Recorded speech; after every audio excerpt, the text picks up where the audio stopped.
Democratic-led U.S. House of Representatives has approved a $430 billion bill that is seen as the biggest climate package in U.S. history, delivering a major legislative victory for President Joe Biden ahead of the November 8th midterm elections. The legislation to fight climate change and lower prescription drug prices aims to cut domestic greenhouse gas emissions. It will also allow Medicare to negotiate lower drug prices for the elderly and ensure that corporations and the wealthy pay the taxes they owe. Democrats say it will help combat inflation by reducing the federal deficit. The House voted 220 to 207 along party lines to pass the measure titled the Inflation Reduction Act and send it on to Biden to sign into law. The Senate approved the legislation on Sunday after a marathon 27-hour session. Court papers show that the FBI recovered several documents that were labeled top secret from former President Donald Trump's Mar-a-Lago estate in Florida. Meanwhile, Friday afternoon, a federal judge was weighing whether to unseal the warrant that authorized the unprecedented search this week. Attorney General Merrick Garland declared a day earlier that there is substantial public interest in this matter, and Trump backed the warrant's immediate release. Trump has been provided at least some of the records the government is seeking to unseal, but he and his lawyers have declined so far to make them public. The United Nations is calling for immediate access to a nuclear power plant under siege that Ukraine asserts is being hit by Russian rocket fire. The Ukrainian president said the Zaporizhzhia nuclear power plant has seen more shelling and that another shelling with Russia was recorded. Author Salman Rushdie was attacked and apparently stabbed in the neck Friday while preparing to give a lecture in western New York. Rushdie had been subject to death threats as far back as the 1980s after publication of his novel The Satanic Verses in 1988. He's known as a prominent spokesman for free expression and liberal causes. Rushdie was on stage in Chautauqua, New York on Friday morning when witnesses saw a man confront Rushdie on stage and attack him. The 75-year-old author fell or was pushed to the floor. The man was arrested. AP correspondent Joshua Goodman was in the audience when Rushdie was attacked. He reports Rushdie's life has been in danger ever since he wrote the Satanic Verses. There has been a fatwa, an order for him to be killed on his life for many, many decades now. We're waiting to hear from authorities and what prompted this brazen, senseless, and very scary attack.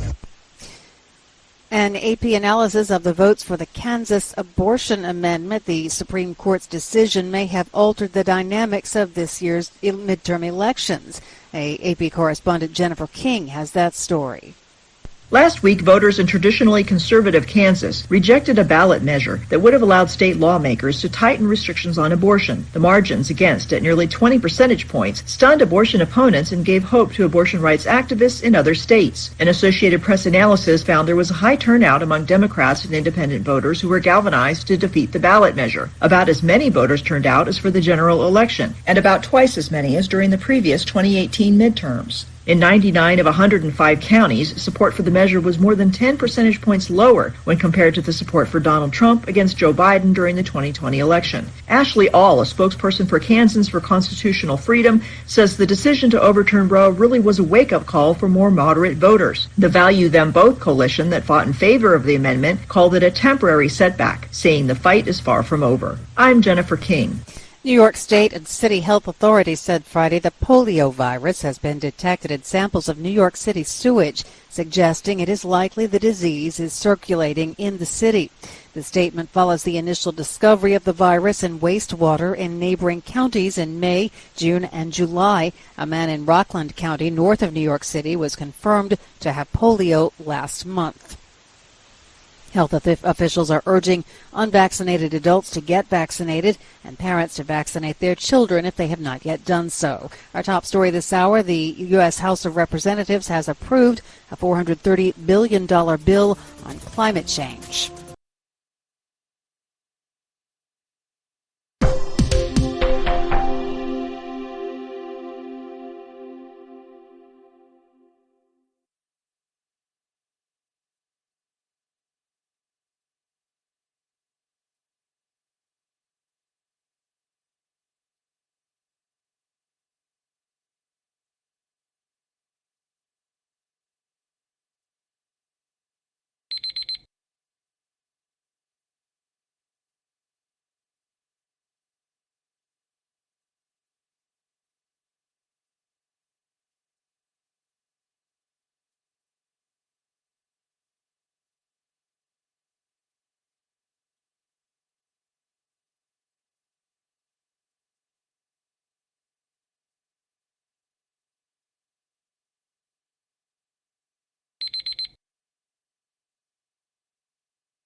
Hi, thank you for watching. I hope the videos are useful for you. Please subscribe to my channel using the button below.